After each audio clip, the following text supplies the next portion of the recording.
Displacement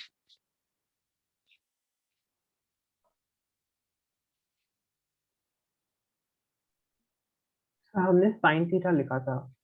आप बाद में साइन थीटा को थीटा कर दिया था, मेरा थीटा वेरी स्मॉल, याद करिए आप जरा पिछले क्लास का मैटर जरा मैंने है। उसके बाद सीधा लिख दिया कि alpha proportional to minus theta.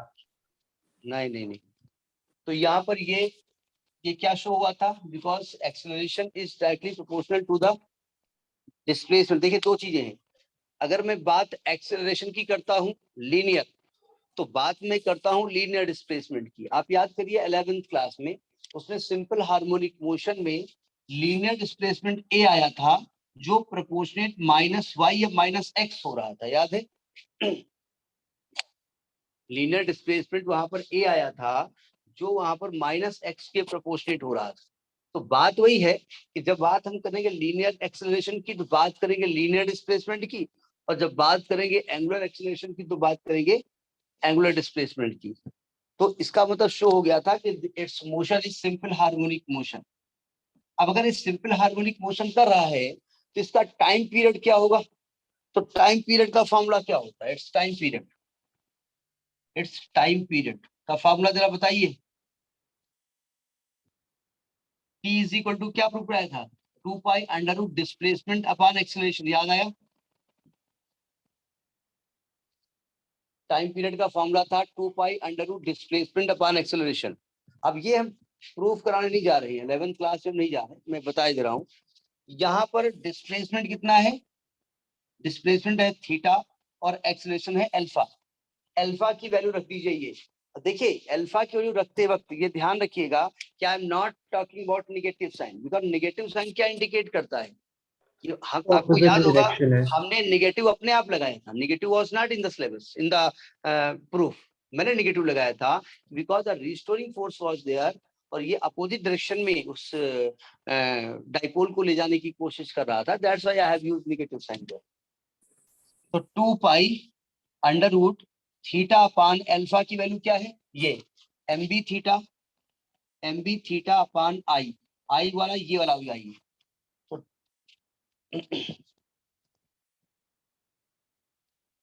अनु साहब फिजिक्स में कुछ आनंद आ रहा है। यस सर, बहुत आनंद आ रहा है। थोड़ा इंटर की फिजिक्स में एक दिक्कत है, इलेक्ट्रॉन देखो कूलाम्स लॉ से चला था, अभी पीछा नहीं छोड़ रहा है, अभी भी नहीं पीछा छोड़ेगा। थोड़े दिन के लिए वो रिलैक्स करेगा, जब आप लाइट पढ़ रहे होंगे तब थोड़ी देर रिलैक्स करेगा, फिर वेव में आ जाएगा, कहेगा आ गए हम। तो ये बस थोड़ा अंतर है, सीधा सीधा कैंसिल हो गया। तो T is equal to 2 pi under root I upon I, ये एक ही बनाओ, करंट नहीं है, मोमेंट ऑफ इनर्शिया है, आई अपान एम बी। पहले इसे नोट करिए फिर बात की जाए कि ये जरूरत क्या इसकी है। देखिए क्वेश्चन ये होता है, हम निकाल क्या रहे हैं, टाइम पीरियड निकाल रहे हैं ना। तो टाइम पीरियड तो घड़ी से भी देख सकते हैं, नहीं देख सकते हैं यस सर। भाई। अगर आपको टाइम देखना है तो ये फार्मूला लगा करके ड्रामा करने की क्या जरूरत है, घड़ी निकालिए। आजकल तो डिजिटल घड़ी और कितनी घड़ियां हैं, माइक्रो सेकंड तक का टाइम बता देंगी, क्या दिक्कत है। एक्चुअली में हम ये हम फार्मूला, टाइम पीरियड को किसी और चीज को कैलकुलेट करने के लिए यूज करते हैं। Yes yes yes, I am not talking about time period, हम आई भी निकाल सकते हैं एक्चुअली में। सुनिए ध्यान से, एक मैग्नेटिक फील्ड था, यूनिफॉर्म मैग्नेटिक फील्ड, उस मैग्नेटिक फील्ड की इंटेंसिटी हमको निकालनी थी। तो उस मैग्नेटिक फील्ड की इंटेंसिटी निकालने के लिए हमने ये एक डाइपोल को जाके उसके अंदर रखा, और डाइपोल उस मैग्नेटिक फील्ड की वजह से उसके अंदर ऑसिलेट होने लगा, और उसका टाइम पीरियड निकाल लिया, और वहां से मैग्नेटिक फील्ड हम निकालना चाहते हैं। आपको याद होगा, बोले याद होगा मत कहा करिए बड़ा खराब लगता है। याद होगा इसलिए खराब लगता है कि हमको तो कल की बात याद नहीं है, और याद होगा मतलब आप दो चार महीने पहले की बात कर रहे होंगे। Time period for the simple pendulum था T बराबर 2 पाई रूट एल बाई जी। तो एक्चुअली में यहाँ पर हम टाइम पीरियड निकालने के लिए एक्सपेरिमेंट नहीं करते थे, क्या निकालने के लिए करते थे, जी, जी एट निकालने दैट के लिए करते एलिवेशन। थे। वही यहाँ पर हम निकालने के लिए करते हैं, बी निकालने के लिए करते हैं। तो you square both the side, तो this will become T square is equal to 4 pi square into T upon M B. यहाँ एम क्या है भरत साहब, एम क्या सर है, into I upon M B होना चाहिए ना। वो मैं जानबूझ से गलत लिख रहा था जिससे आप लोग ध्यान से देखें, अरे मतलब हो जाता है। ये एम क्या है यहाँ पर है, भरत, भरत है, भारत नाम है। चले भरत, भारत तो भरत के नाम पे ही भरत भारत नाम है। अरे भरत के नाम पे ही भारत नाम पड़ा। चलो भारत समझ लेते हैं। ये यहाँ एम क्या है? एम, जी एम मास। हाँ, अब वो हमको तो सुसाइड करना पड़ेगा अगर ऐसे तैयारी करोगे। एम मास तो का मैग्नेटिक, मैग्नेटिक डायपोल मोमेंट है, ध्यान रखिएगा। ठीक है? तो यहाँ M तो मर्क्यूरी के लिए लिखा है ना, हैं? मर्क्यूरी के लिए, मजाक कर। क्या हो गया? तो कुछ नहीं। अगर ये पढ़ाई में मजाक होने लगेगी और कहीं मैंने मजाक कर दिया तो वही मजाक, माने आप पूरे साल मजाक करते रहे, ठीक है, जिसको कहते हैं मजाक करते रहना, तो एग्जाम मजाक बन जाएगा। ऐसा नहीं, कंफ्यूजन हो गया होगा उसको। तो यहाँ से बी की वैल्यू क्या निकलेगी? 4 pi square I upon M T square. तो this formula I am using to find the magnetic field, जिसमें जिसकी इंटेंसिटी मुझे नहीं मालूम थी, और उसके अंदर मैंने डाइपोल जो को जाके छोड़ दिया और डाइपोल उसके अंदर एसएचएम करने लगा, और वहां से मैंने टाइम पीरियड निकाल लिया। Note down this. So again, please. क्या अगेन? Sir, एक बार फिर से बता दीजिए प्लीज। अच्छा, अगेन नहीं, हम तो अगेन प्लीज, जैसे आने को हिंदी में कहते हैं ना अगेन। चलिए बता रहे कहाँ से बताना, यहाँ से। ये तो अगले पिछले क्लास में हो गया था ना। Yes sir. पिछले क्लास में हमने बताया था कि acceleration is directly proportional to displacement, और नेगेटिव साइन क्या इंडिकेट करता था? इस डायरेक्शन उसकी अपोजिट होती है। तो ये शो हो गया था कि इसका मोशन एसएचएम होगा। सिंपल हार्मोनिक मोशन का टाइम पीरियड का फॉर्मूला क्या था? 2 pi under root displacement upon acceleration. ये टाइम पीरियड का फॉर्मूला था। डिस्प्लेसमेंट यहाँ थीटा है, एक्सेलरेशन अल्फा है। जब थीटा अपन अल्फा निकालोगे तो ये चीज इधर ट्रांसफर करोगे तो ये क्या आ जाएगा? Theta upon alpha. अल्फा की वैल्यू क्या है? M B theta upon I. ये आई है तो moment of inertia. Theta theta cancel हो गया, तो ये टी की वैल्यू आ गई 2 pi under root I upon M B. Squaring कर दिया और यहाँ से बी की वैल्यू निकाल दी। सब समझ आई बात? तो यानी कि ये टाइम पीरियड मैं हमें, कंफ्यूज हो रही थी। आपने वहाँ पे -mv अपॉन मुझे लगा टाउ लिखा है, वहाँ पे आई है। यहाँ पे नहीं, टाउ यहाँ नहीं है, टाउ गए घर। ये moment of inertia capital I से नहीं लिखा हुआ वाला कि वो करंट को रिप्रेजेंट करता है यहाँ पर। जैसे एम है, small M magnetic dipole moment को करता है। अच्छा तो समझ में आ गया? ये पिछले ही क्लास का कॉन्सेप्ट था, लेकिन हमने उसको, अच्छा, जब डाइपोल किसी मैग्नेटिक फील्ड में रखा जाता है तो उस पर एक टॉर्क एक्ट करता है। टॉर्क एक्ट करता है ना, टॉर्क बोले तो फोर्स। अब कहीं पर अगर कोई फोर्स एक्ट करेगा और आप उसको डिस्प्लेसमेंट करना चाहेंगे तो आपको वर्क करना पड़ेगा, M I right? Yes sir. Work करना पड़ेगा तो वो वर्क एनर्जी के फॉर्म में स्टोर हो जाएगा, एम आई राइट? और वो जो एनर्जी स्टोर होती है उसको क्या कहते हैं? Potential energy. एनर्जी। भाई जैसे हम वर्क करते हैं, अब हम वर्क करें तो वर्क वर्क करने से क्या होता है? हमको एनर्जी मिलती है। समझ गए ना एनर्जी हम क्या कह रहे हैं? तो एनर्जी से क्या होता है? हमारी पोटेंशियल एनर्जी इंक्रीज होती नहीं होती है? तो इसको हिंदी में कहा जाता है स्थितिज ऊर्जा। स्थित, तो कहते हैं आजकल वाजपेयी जी की बड़ी अच्छी स्थिति हो गई है।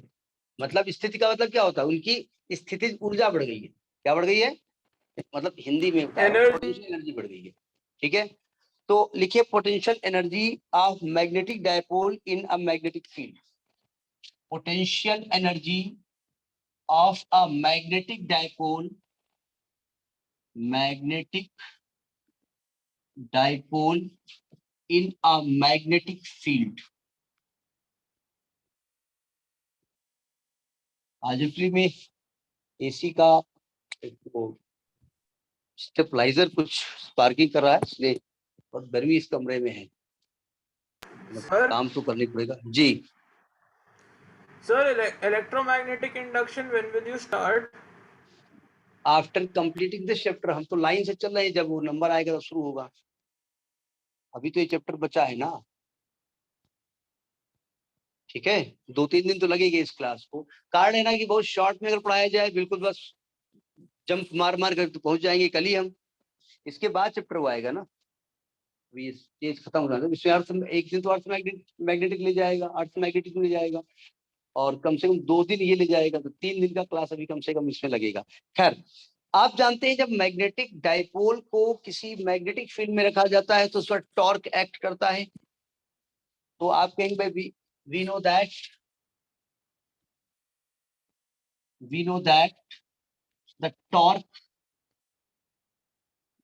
Acting on the magnetic dipole, M लिख दें, M dipole in M field is given by, बताएं फार्मूला क्या होता है, टॉर्क का फार्मूला क्या होता है, tau is equal to,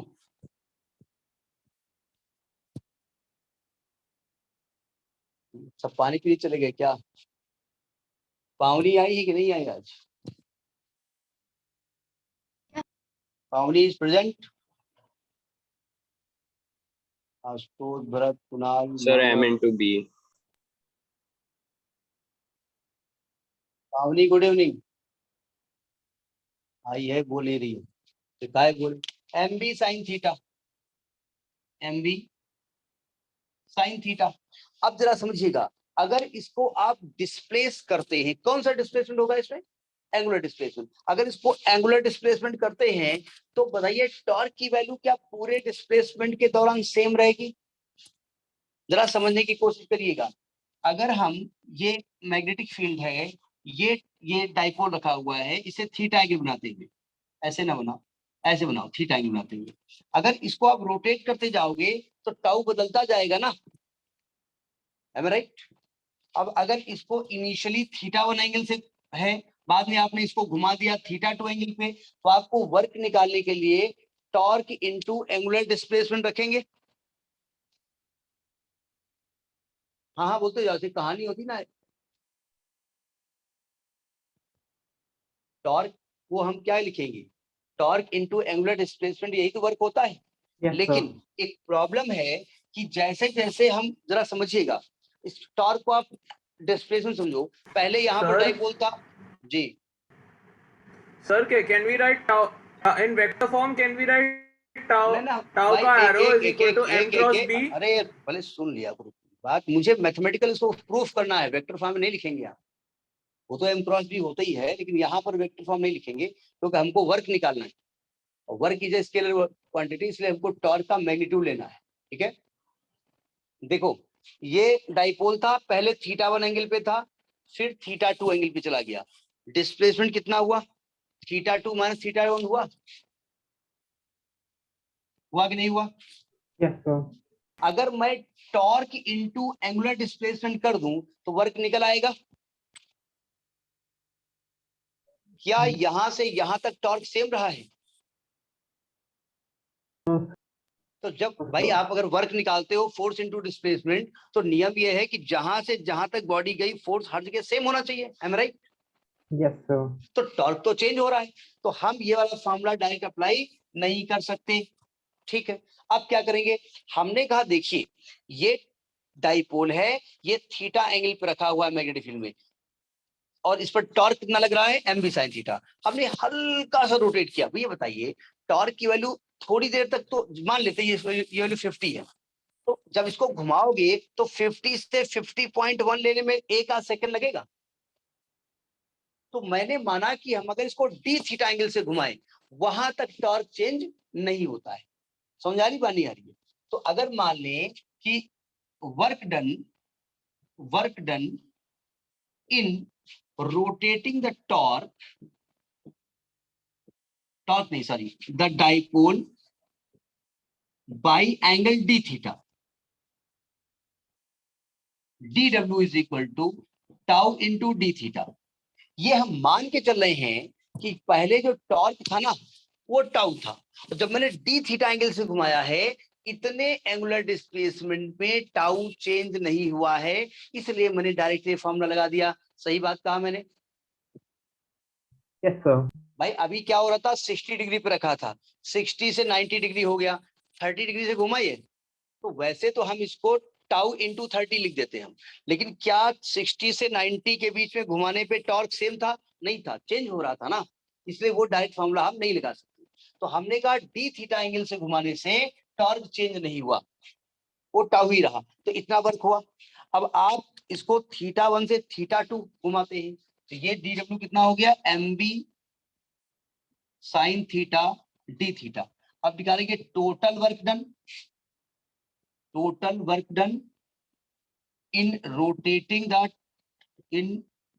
rotating the dipole by angle θ1 to θ2। तो इसको आप W कर दो और dw को इंटीग्रेट कर दो, θ1 से θ2 के बीच लिमिट ले लो और वैल्यू निकाल लो। नोट करिए, फिर लिखते हैं इसको। यानी कि इसको आगे इसी में लिख रहे हैं, θ1 to θ2 टाउ बोले dw बोले तो mb sin theta d theta. Writing तो ठीक लग रही है हमको बड़ी सुंदर लग रही है, अच्छी है ना? Yes, sir. आंगन बहुत अच्छी है, बस इतनी अच्छी है कहा बताएं। सर सच खैर। में आज अच्छी लगती है राइटिंग आप आज हाँ आज डेली अच्छी आज लगती है। ये बात है।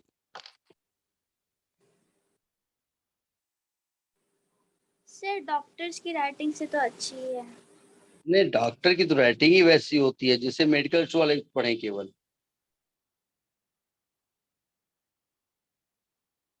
हमारे लखनऊ में एक डॉक्टर है, वो बहुत नीट एंड क्लीन लिखते हैं, वो क्रिस्टल क्लियर लिखते हैं वो। डॉक्टर आलोक श्रीवास्तव है, chest physician, very good writing. अब जरा समझें, ये हो गया, ये समझ में आया कि भाई direct tau into delta theta क्यों नहीं लिख रहा हूं, मैं इंटीग्रल क्यों यूज कर रहा हूं। अगर कोई आपसे पूछे तो आप कहेंगे ये वो वाला फॉर्मूला तब अप्लाई कर सकते हैं जब हर जगह टॉर्क सेम, इसलिए फॉर्मूला यहाँ अप्लाई होता है। खैर, मान लिया आप बड़े हो, कोई आपसे वाइवा पूछे कि इंटीग्रल मेथड क्यों यूज किया जाता है, डायरेक्ट फॉर्मूला लिखो, तो बोले क्या होता है, वाजपेयी जी पढ़ाते थे और चूंकि किताब में इंटीग्रल मेथड होता था इसलिए वही बताते थे, बताया नहीं उन्होंने। अच्छा चलिए आगे बढ़ते हैं। W is equal to MB बाहर कर दिया, साइन थीटा का integral cos theta minus cos theta minus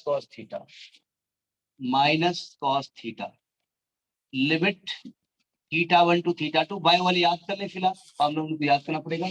minus MB limit रखेंगे तो आएगा cos θ1 minus cos θ2 minus cos θ1। जब माइनस को ऑपरेट करेंगे तो आएगा MB cos θ1 माइनस cos θ2। क्योंकि जो भी वर्क आप करते हैं that work is stored in the form of energy, और वो चूंकि आपकी पोजीशन को जो है वो स्ट्रॉन्ग करता है इसलिए इसको पोटेंशियल एनर्जी कहते हैं। So the potential energy of dipole, ये नोट कर लिया ना, the potential energy of dipole U is equal to MB cos θ1 minus cos θ2। हम इसको डिराइव नहीं भी करते तो हमने कल बताया था कि आप इसको कंपेयर करके इलेक्ट्रिक डाइपोल की एनर्जी से कंपेयर कर सकते थे, ठीक है। अब कुछ स्पेशल केसेस लेके चलते हैं। देखिए, हमने इनिशियली डाइपोल को 90 डिग्री पे मान लिया, क्योंकि जब 90 डिग्री पे होता है उसमें टॉर्क क्या होता है, मैक्सिमम होता है। तो कुछ स्पेशल केसेस लेते हैं। स्पेशल केसेस में नंबर 1, हम शुरुआत में θ1 जो मान रहे हैं इनिशियल वो 90 डिग्री मान रहे हैं और θ2 को हम थीटा मान रहे हैं। क्यों आप 90 मान रहे हैं? अगर θ1 को 0 मानोगे, इनिशियल एंगल 0 मानोगे, इसका मतलब डाइपोल ऑलरेडी मैग्नेटिक फील्ड की डायरेक्शन में है, तो क्या उस पर कोई टॉर्क एक्ट करेगा? No, sir. तो इसलिए इनिशियल 90 मान रहे हैं। तो इसमें U इज इक्वल टू क्या आएगा, MB, और ये आएगा minus cos theta, minus MB cos theta, जिसको लिखेंगे माइनस m.v। वेक्टर फॉर्म में ना? हाँ, वेक्टर फॉर्म में। ये पोटेंशियल एनर्जी का फार्मूला होता है minus m.v, minus MB cos theta. Minus क्यों आया भाई? देखिए 90 डिग्री, जरा समझिएगा, मैग्नेटिक फील्ड अपनी डायरेक्शन में लाने की कोशिश करता है। आप शुरुआत में 90 पे थे और आप जब झुका रहे हो इसको उसकी डायरेक्शन में ही आ रहे हो, तो आप वर्क कर रहे हो कि वर्क आपको ऑब्टेन हो रहा है? वर्क आपको यहाँ पर ऑब्टेन हो रहा है, इसलिए माइनस लिया गया है। ठीक है, अब जरा दूसरी कंडीशन देखिए, थीटा, यही इसी कंडीशन को आगे बढ़ाते हैं। अगर थीटा 0 हो जाए, if theta is equal to 0, मतलब डाइपोल कहां पे आ गया? मैग्नेटिक फील्ड के अलोंग आ गया, तो पोटेंशियल एनर्जी का फॉर्मूला क्या होगा? माइनस mb, यानी कि हम कह सकते हैं पोटेंशियल एनर्जी इज मिनिमम, यानी potential energy of dipole is minimum. अभी एक लाइन छोड़ रहे हैं, कुछ और हमें लिखना है। और दूसरा है, तीसरा कंडीशन है कि अगर थीटा 180 डिग्री हो जाए, 180 बोले तो,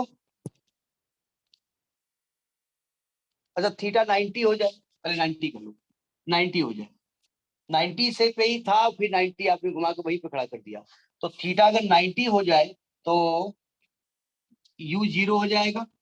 और चौथा, अगर थीटा 180 हो जाए तो u is equal two plus mv हो जाएगा, यानी पोटेंशियल एनर्जी इज मैक्सिमम।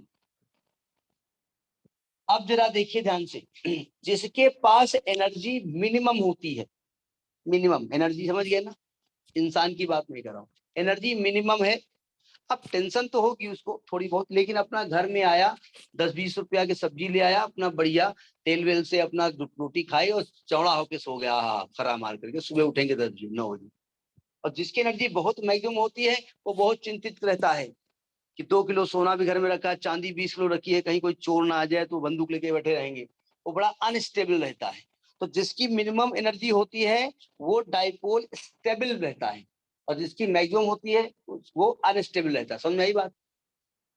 यानी कि यहाँ पर पोटेंशियल मिनिमम है, तो हम कहेंगे जो डाइपोल होगा ना, will be in stable equilibrium, stable equilibrium, equilibrium.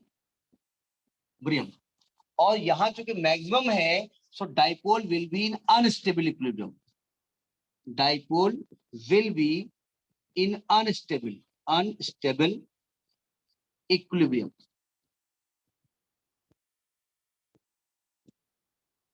बहुत बड़ा बिजनेस है, और मार तो रात दिन बेचारे, हाँ दिखाने को तो लोग दिखाएंगे, कोई दिक्कत नहीं है, लेकिन अंदर अंदर पूछो, बेचारे फाइलों में खोए रहते हैं, पता नहीं कहाँ कितने करोड़ का घाटा हो जाए। ये आपका, जैसे हम लोग काम करते हैं तो हम लोग स्टेबल में रहते हैं, क्योंकि मेरा नुकसान तो कुछ हो ही नहीं सकता। अर्णव साहब सही कह रहा हूँ मैं? भाई हम लोगों का खर्चा क्या है, वो तो ठीक है, ऑनलाइन पढ़ा रहे हैं तो नेट खर्च हो रहा हो ना, तुम्हारा पेन, तुम्हारी कॉपी, तुम्हारी सब कुछ, मेरा कुछ भी नहीं है। तेरा तुझको अर्पित क्या लागे मेरा, जय जगदीश सारे। तो यानी हम लोग स्टेबल इक्विलिब्रियम में रहते हैं हम सब। नोट कर लिया?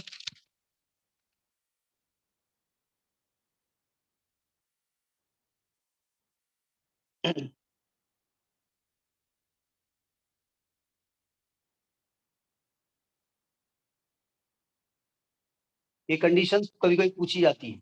आपके जो ये छोटी छोटी बातें बताई जा रही हैं, ये छोटी छोटी बातें छोटे छोटे क्वेश्चन में, एग्जाम में छोटी छोटी प्रॉब्लम क्रिएट करेंगे, इसलिए ध्यान से पढ़िएगा इसको। हो गया? जल्दी करिए, 2 हेडिंग करवाना चाहते हैं हम, क्योंकि थोड़ा सा। Yes, sir. अच्छा भरत साहब जब बोलने वाले होते हैं तो पहले से ही वो एक हवा नहीं होती है समुद्र की तरफ से, सी ब्रीज होने लगती है, आवाज आने लगती है। क्यों भरत? जब तुम बोलते हो तो एक जैसे अब देखिए, हाँ ये आवाज आई, कोई आई क्या आवाज नहीं आई? Sir, that's just a mere coincidence. हाँ नहीं, कोइंसिडेंस होता है, लेकिन जैसे तुम अपना स्पीकर ऑन करते हो हमें मालूम होता है कि भरत जी बोलने वाले हैं। गर्ल्स को दिक्कत है, हम जी क्यों लगा देते हैं अर्णव जी, अर्णव जी। अब वो एक्चुअली में गर्ल्स में वो पावनी जी, पावनी आई कि नहीं आई है? ये जुड़ी तो है क्या, ये भी जो है ऑन करके बैठ गई? पावनी गुड इवनिंग है।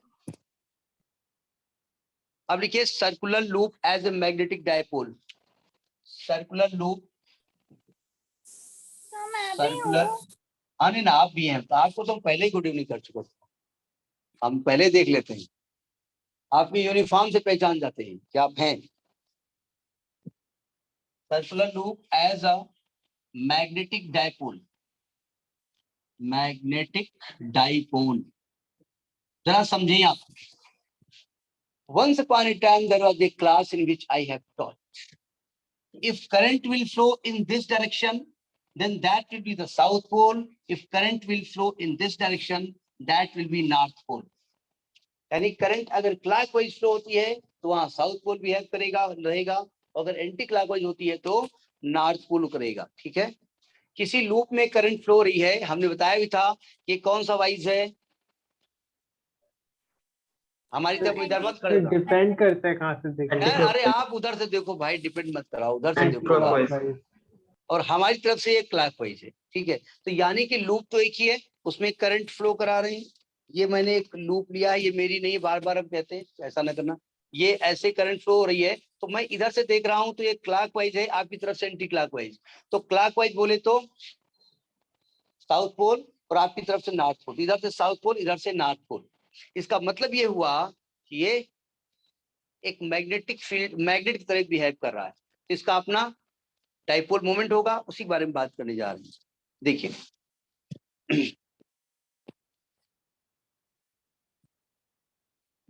और यही सब मैग्नेटिक फील्ड, इसी का यूज करके आप लोग ऑनलाइन ऑफलाइन बड़ी दूर दूर बात कर रहे हैं। हम जानते हैं, we know that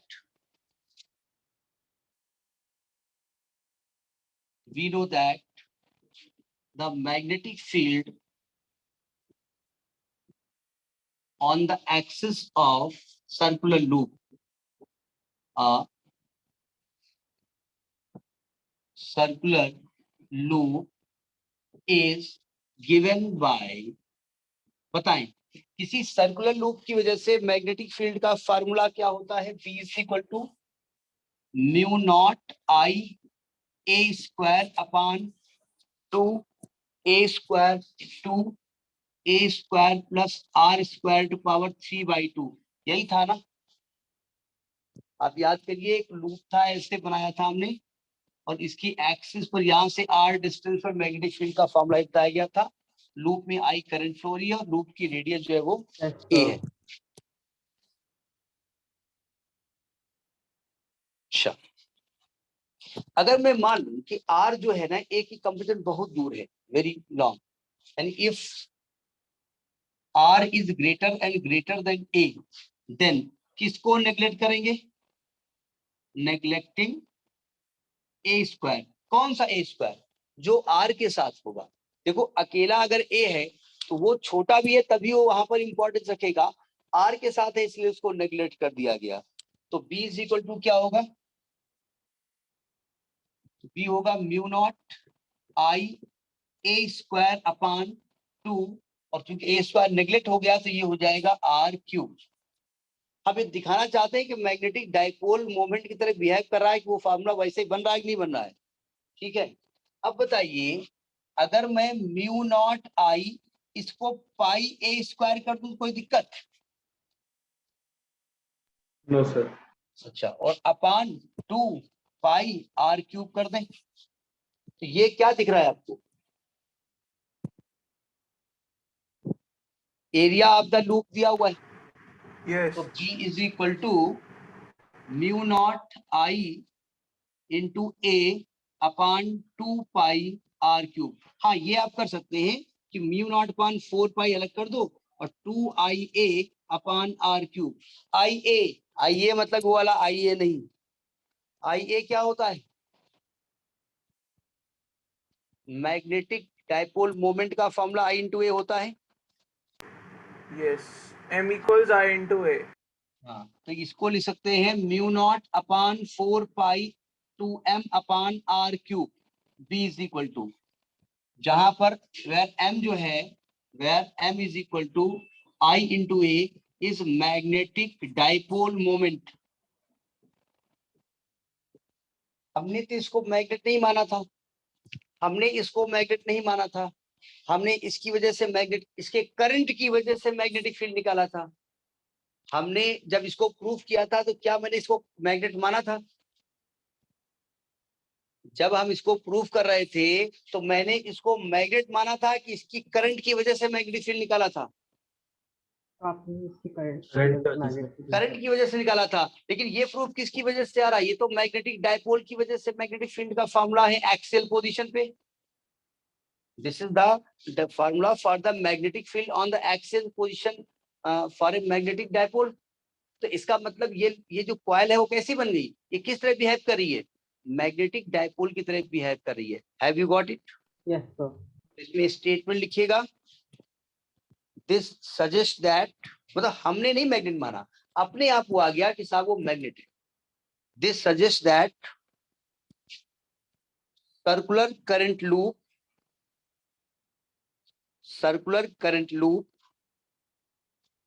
behaves as a magnetic dipole. Circular sir आपने क्या बोला, एक बार फिर से बोलना। ये फार्मूला किस चीज का है? किसी मैग्नेटिक डाइपोल के कारण एक्सियल पोजीशन पर उसके मिड पॉइंट से r डिस्टेंस पर मैग्नेटिक फील्ड का फार्मूला है। जबकि हमने जब फार्मूला यहां से स्टार्ट किया था तो हमने कहां से लेके स्टार्ट किया कि इस कॉइल में करंट फ्लो हो रही है, करंट के कारण मैग्नेटिक फील्ड क्या है। तो ये फार्मूला वही मिल रहा है जो मैग्नेटिक डाइपोल का फार्मूला, मैग्नेटिक डाइपोल के कारण मैग्नेटिक फील्ड था। इसका मतलब ये फार्मूला ये सजेस्ट करता है कि मेरा जो सर्कुलर लूप है वो भी एक मैग्नेट है राइट? Yes sir. तो लिखिए दिस सजेस्ट दैट, दिस मतलब ये फार्मूला सजेस्ट कर रहा, मैंने नहीं कहा कुछ। This suggest that circular current loop behaves as a magnetic dipole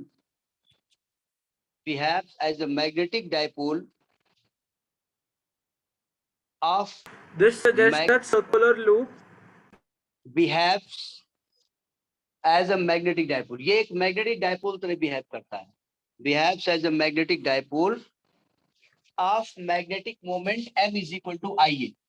ia मतलब ये वाला ia नहीं, i into a। आइए खड़े हो गए, हाँ बताएं। बोले नहीं मैं ये वाला आइए बोल रहा हूँ। behaves as a magnetic dipole of magnetic moment m is equal to I into a। समझ में आया?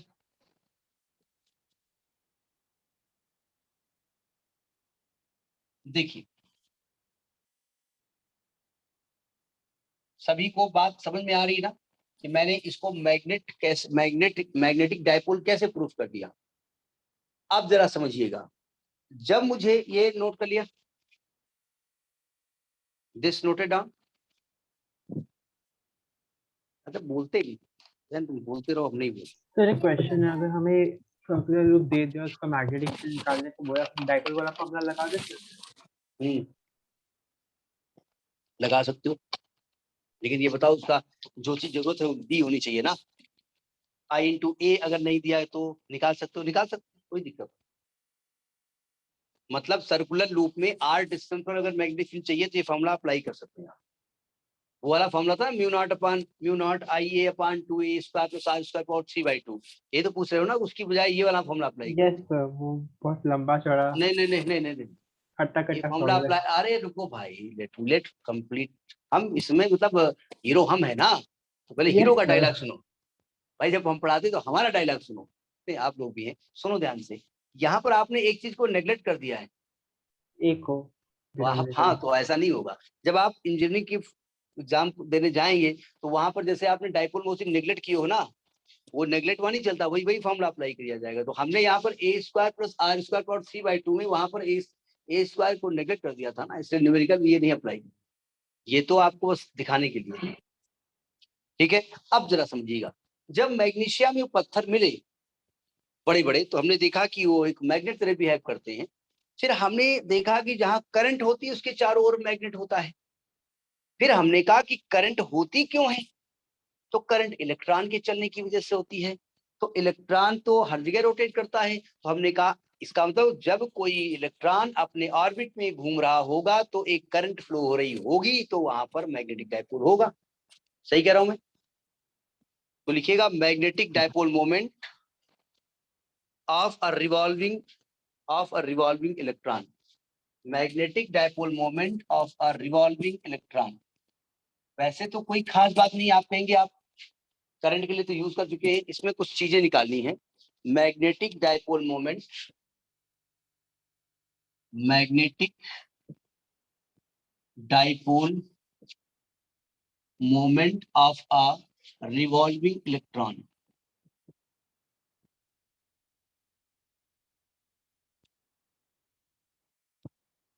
जब एक इलेक्ट्रॉन अपने ऑर्बिट में घूमता है तो उसके पास एक प्रकार का मोशन होता है। आप कहेंगे नहीं, दो प्रकार का होता है, दूसरा नहीं होता है।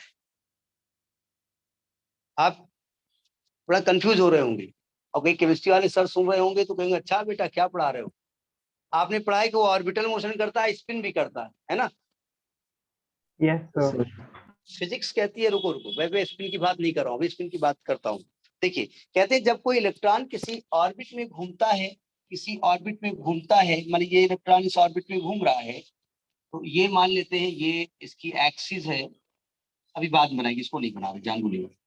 ये इलेक्ट्रॉन है, इलेक्ट्रॉन पे नेगेटिव चार्ज होता है, इलेक्ट्रॉन जिस वी वेलोसिटी चल रहा है ऐसे चल रहा है। कौन सा वाई चल रहा है?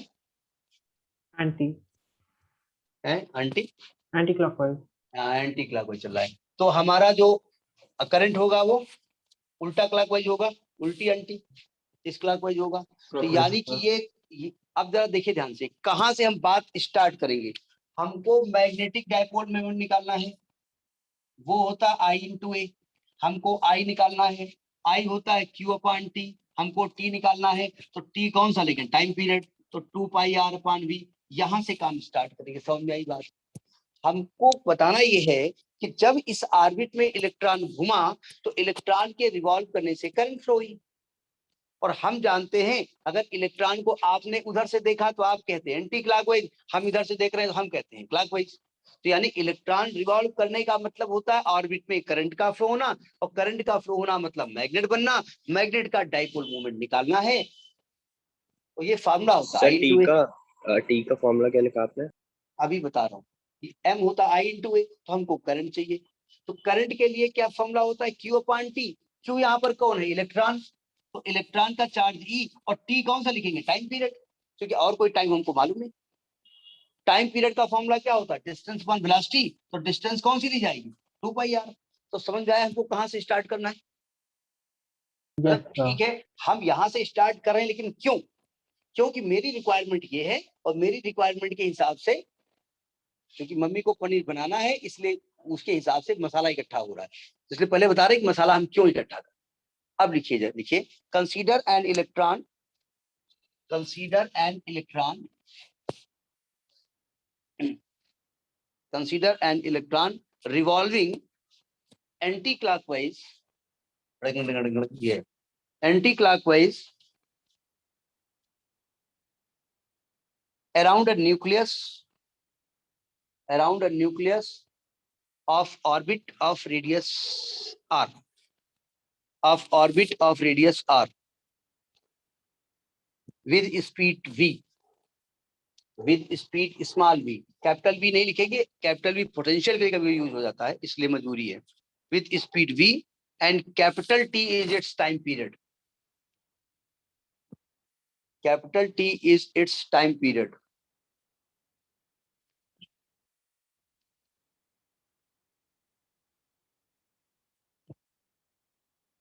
ठीक है, तो इलेक्ट्रॉन के एक ऑर्बिट में घूमने की वजह से एक करंट डेवलप होगी, तो हम कहेंगे the current in the orbit, the current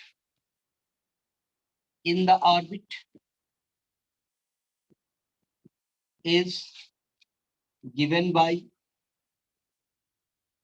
I is equal to E by capital T, am I right? E बोले तो electron, E by capital T। Total time period क्या होगा? इसका रेडियस R है, तो टोटल डिस्टेंस होगी 2 पाई R और velocity होगी v। तो I is equal to हो गया EV upon 2 pi R। Have you got it? Yes sir। Yes. अब देखो, मैग्नेटिक डायपोल मोमेंट जो हमने मैग्नेट में पढ़ा है, थोड़ा नाम चेंज कर देंगे। ये मैग्नेटिक डायपोल मोमेंट किस वजह से हो रहा है? Because of orbital motion of electron, इसलिए इसको हम ऑर्बिटल मैग्नेटिक मोमेंट कहते हैं। नाम चेंज करना पड़ेगा ना। तो the orbital magnetic moment the orbital magnetic moment of electron, इसको म्यू से रिप्रेजेंट किया जाएगा और यहाँ पर एल इस्तेमाल किया जाएगा। म्यूएल ये याद करना पड़ेगा, इंडिकेशन है इज इक्वल टू, आपको किसी का नाम सीता क्यों रखा गया तो पिता ही जाने। क्या फॉर्मूला होता है, आई इंटू ए होता है ना, तो आई बोले तो ईवी अपान 2 पाई आर और ए बोले तो पाई आर स्क्वायर। अब काटो पीटो तो ये वैल्यू किसके इक्वल आ जाएगी, ई वी आर अपान 2, बस म्यूएल ये निकला। इसको एक क्वेश्चन नंबर 1 डाल दिया।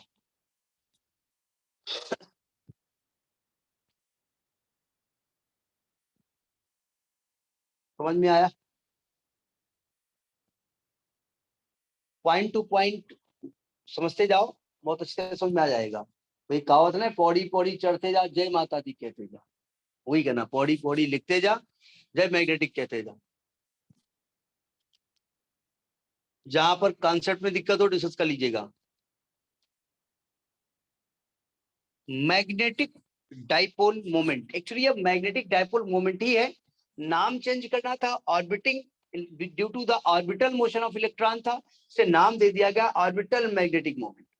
ये ध्यान रखिएगा, कहीं पर ऑर्बिटल मैग्नेटिक मोमेंट और इंडिकेशन एम ही दे दें तो कंफ्यूज मत होना। और मेरी बात नहीं आ रही है, क्योंकि नाम पर है, नाम तो हमने अपने यहाँ कुत्ते का बादशाह रखा हुआ है, तो नाम पे न जाना, फिलहाल म्यू से इंडिकेट करते। जरा समझिएगा, मैग्नेटिक मोमेंट की डायरेक्शन क्या बताई गई थी, जिधर दाएं हाथ में जिधर उंगली जाएंगी करंट, जिधर अंगूठा है उधर, यही बताया गया था आपका। अब देखो, जब इलेक्ट्रॉन एंटी क्लॉकवाइज जा रहा है तो करंट क्लॉकवाइज फ्लो हो रही है, तो अगर मैं करंट की तरफ ऐसे उंगली करता हूं तो अंगूठा नीचे आ रहा है।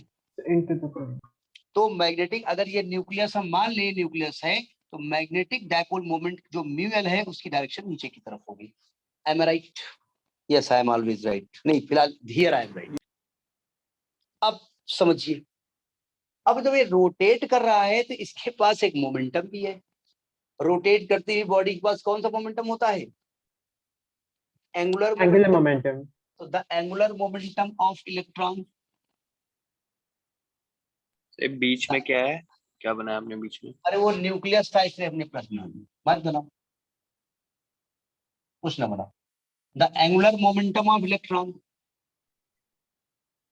Momentum of electron, angular momentum की डेफिनेशन क्या होती है, पावनी बताइए। उनको फॉर्मूला याद है? पावनी पूछे तो नाम पावनी है? नहीं सर, पहले ही बोलने वाला था। एंगुलर मोमेंटम की डेफिनेशन सुन रही हो मेरी आवाज, पावनी तक मेरी आवाज? Yes, sir. The product of moment of inertia and angular velocity.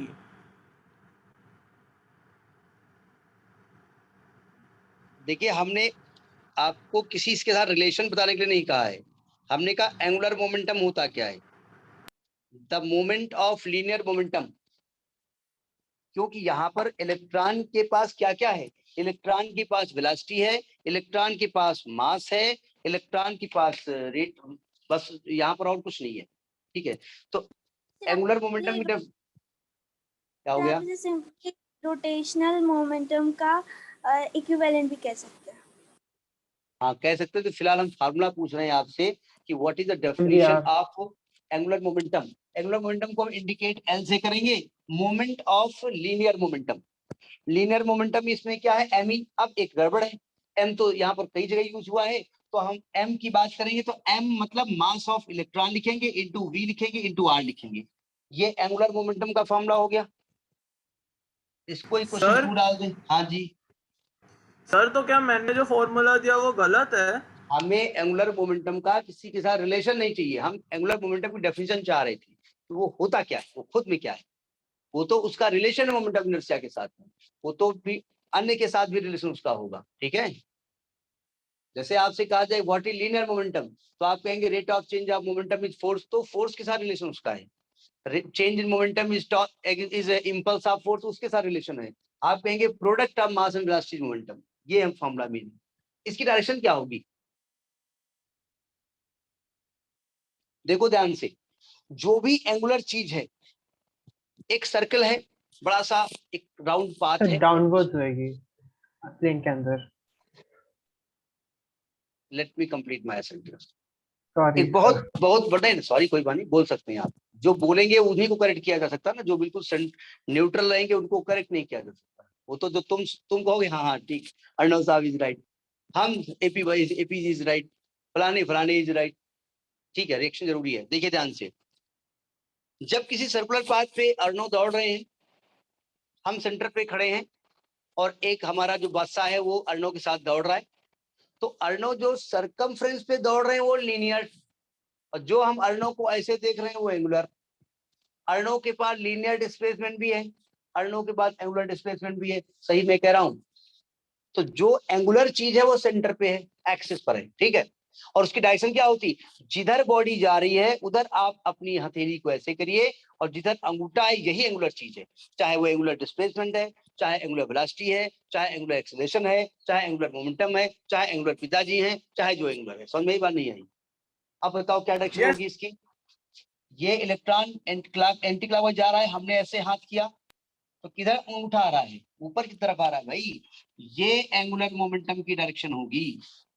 समझ में आई बात नहीं आई? एंगुलर जो भी चीज होती है, angular displacement, angular velocity, angular acceleration, सब कुछ, वो जिधर बॉडी मूव करे उधर अपनी उंगली को करंट करिए, जिधर अंगूठा बोले भाई साहब अंगूठा कहाँ कहाँ यूज करें, करंट करिए अंगूठा मैग्नेटिक फील्ड, करंट करिए अंगूठा मैग्नेटिक मोमेंट। मजबूरी है, आपका दाएं हाथ यूज करना पड़ेगा, क्या करेंगे। समझ में आ गया, नोट करिए। अब मुझे एल और म्यूएल में रिलेशन चाहिए, दोनों को डिवाइड कर दो। ये नोट कर लिया इधर का? Yes sir. Yes sir. देखिए बहुत ध्यान से पढ़िएगा तो हर एक चीज क्रिस्टल क्लियर हो जाती है कि हो क्या रहा है इसमें और क्यों ऐसा लिखा जा रहा है। तो dividing equation 1 and 2,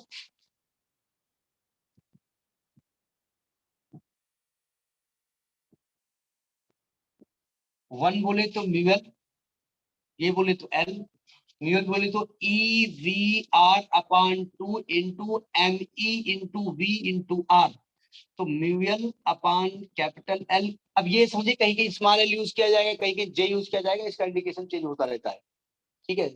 S L Arora ने स्मॉल एल यूज किया है, किसी ने जे यूज किया गया है, हमने कैपिटल एल यूज किया गया है, किया है हमने।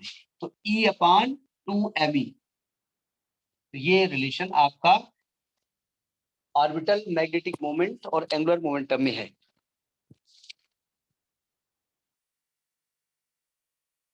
अच्छा ये बताइए, ये पूरी चीज कांस्टेंट है कि नहीं है? ई एम ई दोनों ये सब कांस्टेंट है, और इसकी वैल्यू भी कांस्टेंट होगी। तो इसकी वैल्यू आती है 8.8 इंटू 10⁻10, इसकी वैल्यू है 8.8 इंटू 10⁻10। यूनिट ज्यादा इसमें दिमाग मत लगाओ, कूलाम पर केजी, कूलाम पर केजी होता है। मैं म्यूएल में काहे हम जाएंगे, राइट यहाँ से जी सर 8.8 ने तो मुझे कूलॉम्स लॉ का एप्सिलॉन नॉट की वैल्यू के बारे में याद दिला दिया। हाँ याद आ गई ना? हाँ हाँ चलिए अच्छी बात है, कुछ वो 8.8 इंटू समथिंग और होता है।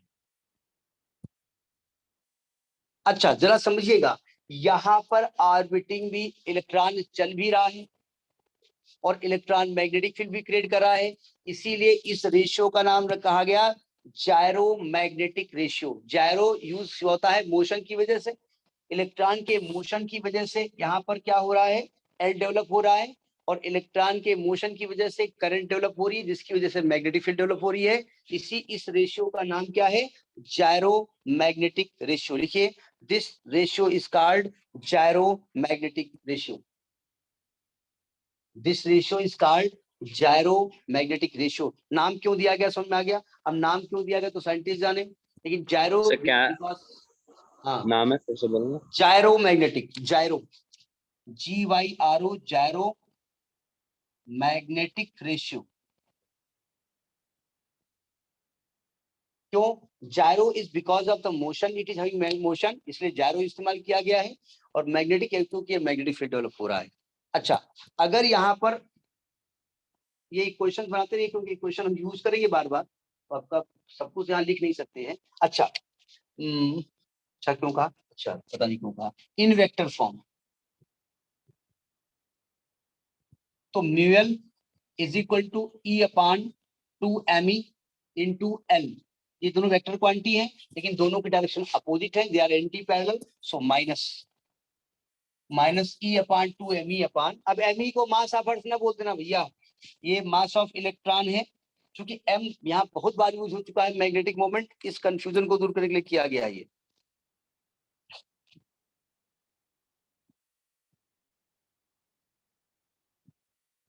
ठीक है, आप देखिए जरा बोर्ड्स साहब को याद करिए। बाय बोर्ड्स क्वांटाइजेशन कंडीशन, इसका इक्वेशन नंबर कहां तक डाले, छोड़िए। बाय बोर्ड्स क्वांटाइजेशन कंडीशन अभी आगे पढ़ाया जाएगा, फिजिक्स में भी बहुत डीपली ये पढ़ाया गया है। उन्होंने क्या कहा था कि इलेक्ट्रॉन्स उन्हीं ऑर्बिट में रोटेट कर सकते हैं जिनका एंगुलर मोमेंटम, जो एंगुलर मोमेंटम n होता है वो NH/2π होता है, ये बताया गया है। तो L की वैल्यू उठा के रख दो कहां पर, किसी इक्वेशन में, यहां रख दो, यहां रख दो। पुटिंग द वैल्यू ऑफ, ये इक्वेशन बस को 1 नहीं 2 हो गया, 3 डाल दो। पुटिंग L इन इक्वेशन 3, तो म्यूएल की वैल्यू क्या आएगी? Mu l is equal to E upon 2me into NH/2π। तो इसकी वैल्यू क्या आएगी बताइए? n into EH upon 4πme। ये आपका, यानी ये nth ऑर्बिट में इलेक्ट्रॉन अगर रोटेट कर रहा है तो उसका मैग्नेटिक डायपोल मोमेंट है। ठीक है, यानी ये क्या है? Magnetic dipole moment, orbital magnetic dipole moment of electron rotating in nth orbit.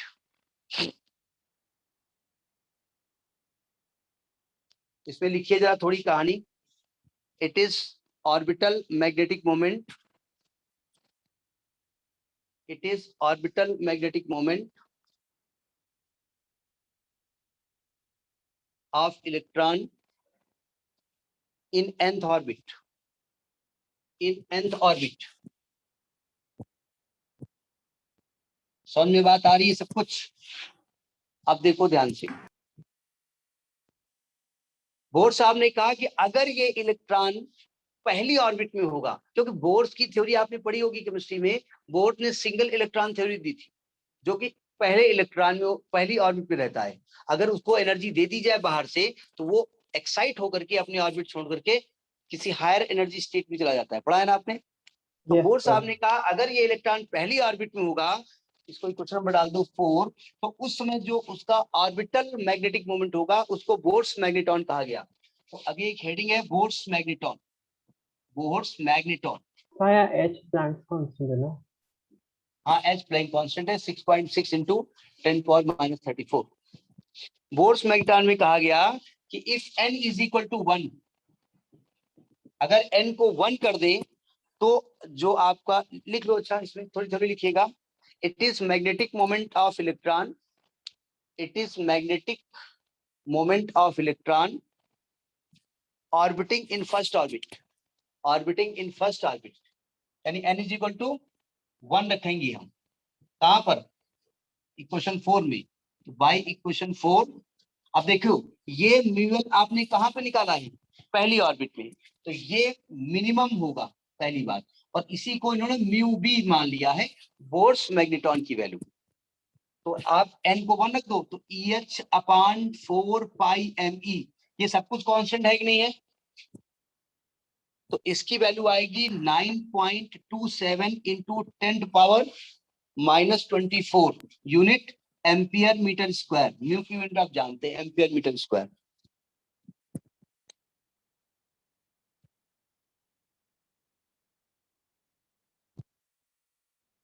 अच्छा, म्यूएल इज इक्वल टू, हमें लिखे दे रहे हैं भी जरूरत पड़ेगी, is equal to minus E upon 2 MEL, minus E upon 2 ME into L. ये भी हमने बताया है, बाद में बात करेंगे। ये नोट कर लिया?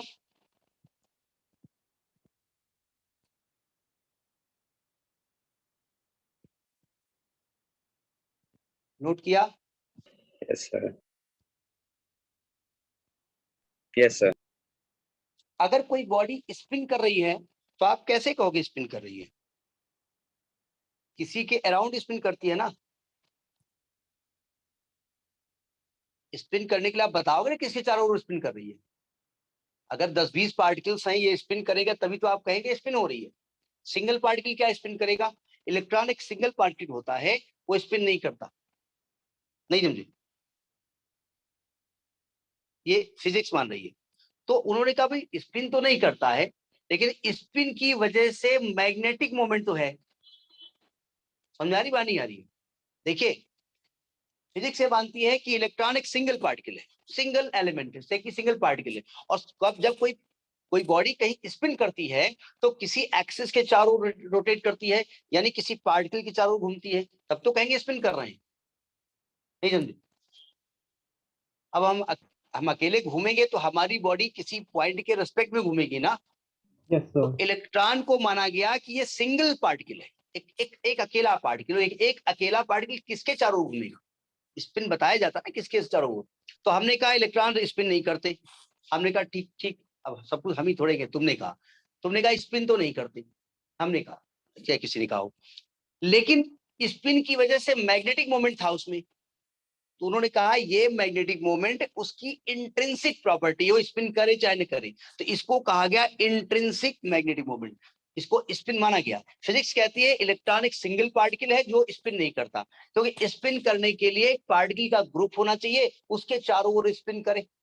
जैसे हमारी एक बॉडी है, हम स्पिन करेंगे तो हमारी नाक इसके रेस्पेक्ट में करी, ये आंख के रेस्पेक्ट कर रहे हैं, सिंगल पार्टिकल नहीं करता। लेकिन स्पिन नहीं होगा, हो सकता ना हो, लेकिन ऑर्बिटल के साथ साथ एक मैग्नेटिक मोमेंट और भी इलेक्ट्रॉन में होता है, उसका नाम मैंने स्पिन माना है। तो उन्होंने कहा नहीं, ये इनबिल्ट प्रॉपर्टी उसके अंदर रहती है, वो स्पिन करे ना करे, तो उसको इंट्रिंसिक मैग्नेटिक मोमेंट कहा गया। समझ में आई बात? तो लिखिएगा, एक नोट लिखिएगा। अब इलेक्ट्रॉन स्पिन नहीं करते ये हम नहीं कह रहे हैं। आप जब ऐसे लरोड़ा पढ़ेंगे तो उसमें लिखा होगा इलेक्ट्रॉन एक सिंगल पार्टिकल होता है, स्पिन नहीं करता। तो आप कहेंगे वाजपेयी जी आप तो कहते हैं स्पिन करता है। नहीं करता, नहीं करता, फिर भी उसके अंदर ये नेचर है। तो हमने कहा वो उसकी इनबिल्ट प्रॉपर्टी है, उसके अंदर रहती ही रहती है। ठीक है, तो लिखिएगा an electron as electron spin, as electron spin, spin यहां माना गया है, फिलहाल फिजिक्स मानती नहीं करता है। As electron spin, so it has spin angular momentum, so it has spin angular momentum. इसको जैसे यहां पर ये एंगुलर मोमेंटम एल होता है, स्पिन को एस माना गया है। It has spin angular momentum S. तो पहले तो स्पिन एंगुलर मोमेंटम हो गया। अब पैराग्राफ चेंज कर लिखिए, the magnetic moment, the magnetic moment possessed by an electron, possessed by an electron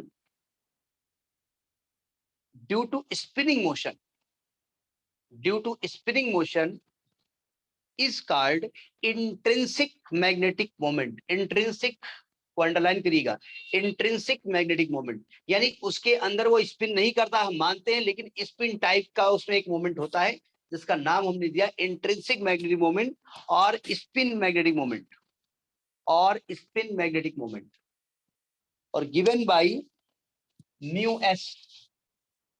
जो फॉर्मूला वो था -E/2me इंटू एल, तो -E/2me और इंटू एल की जगह हम क्या यूज करेंगे? एस यूज करेंगे। वहां पर एल यूज किया था, यानी दो प्रकार के मैग्नेटिक मोमेंट उसके अंदर हो गए। तो अगर हम टोटल मैग्नेटिक मोमेंट निकालेंगे, total magnetic moment, magnetic moment mu is equal to mu S plus mu L, दोनों को प्लस कर दो, तो -E/2me common, L plus S. समझ में आई बात? ये इंट्रिंसिक, एक मिनट, यहाँ पर 2me होता है, सॉरी यहाँ पर 2 नहीं होता है, ये 2s हो जाएगा। तो तो 2 समझ क्यों में आ नहीं गया होगा बात? उधर? अब वो तो डायरेक्ट 2 फॉर्मूला याद करिए, वो डायरेक्ट फॉर्मूला याद करिए, प्रूफ नहीं कराया गया, डायरेक्ट लिखा गया है सारे। ठीक है, अब जरा समझिएगा, तो अब मत समझिएगा, समझ में आ गया? Next Yes, class sir. में अर्थ मैग्नेटिज्म पढ़ाई जाएगी। अर्थ मैग्नेटिज्म में बहुत सारी चीजें तो नहीं है, लेकिन बहुत समझाने वाली चीजें हैं। कोशिश मैं करूंगा बिल्कुल क्रिस्टल क्लियर हो जाए कि अर्थ मैग्नेटिक फील्ड कैसे क्या क्या उसमें होता है। तो ठीक है, good night. Sir 1 second note करने दो बस। हाँ, note. Thank you, sir. Good night.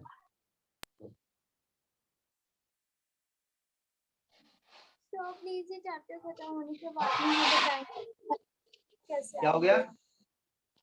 Please ये चैप्टर खत्म होने के बाद एमसीक्यू कैसे आएंगे चैप्टर से ये बता दीजिए।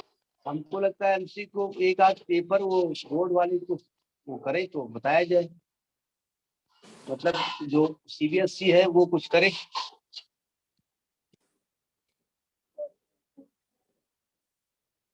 वैसे Thank you, डिस्कस sir. कर लेंगे हम। Okay, good night. Thank you sir, good night. Thank you sir, सत श्री अकाल।